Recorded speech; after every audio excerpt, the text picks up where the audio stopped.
স্বরাষ্ট্র উপদেষ্টা, আইন উপদেষ্টা এবং পররাষ্ট্র উপদেষ্টাকে পদত্যাগ করতে হবে। আগামী 48 ঘন্টার মধ্যে নিষিদ্ধ লীগের বিরুদ্ধে এলাকাভিত্তিক চিরুনি অভিযান শুরু করতে হবে।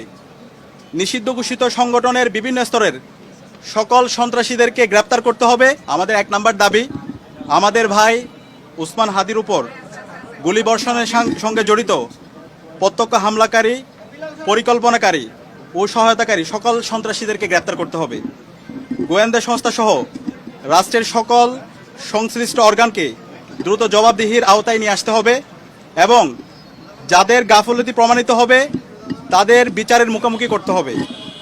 একই সঙ্গে যারা এই হামলাকে সমর্থন জুগিয়েছে, হাদি ভাই এবং জুলাই বিপ্লবীদের হত্যাযোগ্য করে তুলেছে, সেই কালচারাল ফেসিস্টদেরকে সামাজিকভাবে বয়কট করতে হবে।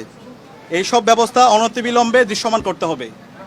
2 নম্বর দাবি, আগামী 48 ঘন্টার মধ্যে নিষিদ্ধ লীগের বিরুদ্ধে এলাকাভিত্তিক চিরুনি অভিযান শুরু করতে হবে। নিষিদ্ধ ঘোষিত সংগঠনের বিভিন্ন স্তরের সকল সন্ত্রাসীদেরকে গ্রেপ্তার করতে হবে এবং সব ধরনের অবৈধ অস্ত্র উদ্ধার করতে হবে। এই বিষয়ে সরকারের অবহেলা আমরা সহ্য করব না। 3 নম্বর দাবি, ভারতীয় আধিপত্যবাদের বিরুদ্ধে প্রথম ও অপরিহার্য পদক্ষেপ হিসেবে খুনি হাসিনাকে দেশে ফিরিয়ে এনে তার বিরুদ্ধে মানবতা বিরোধী অপরাধে প্রদত্ত রায় কার্যকর করতে হবে।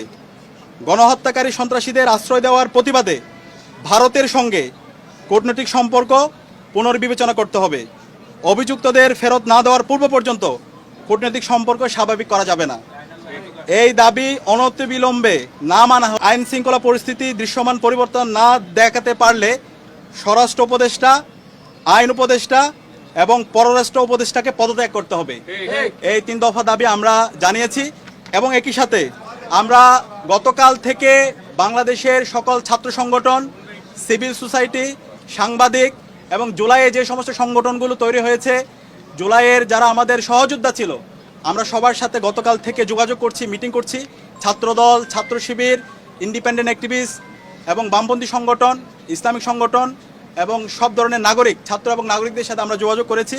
আমরা সারা দেশে সবাইকে ঐক্যবদ্ধ হওয়ার জন্য আমাদের ফেসিবাদের বিরুদ্ধে, আমাদের কমন এনিমি ভারতের যে যারা বাংলাদেশে দাসত্ব কায়েম করতে চায় এবং একই সাথে এই পতিত ফেসিস্টদের বিরুদ্ধে আমাদের ঐক্যবদ্ধ হওয়ার জন্য আমরা সবার সাথে কথা বলেছি এবং সকল ফেসিবাদ বিরোধী যারা আন্দোলন সংগ্রাম করেছে সবাই একমত হয়েছে এবং খুব দ্রুতই সকল ফেসিবাদ বিরোধী আমরা যারা জুলাই একসাথে নেমেছিলাম আমাদের সম্মিলিত কর্মসূচি আপনারা দেখতে পাবেন।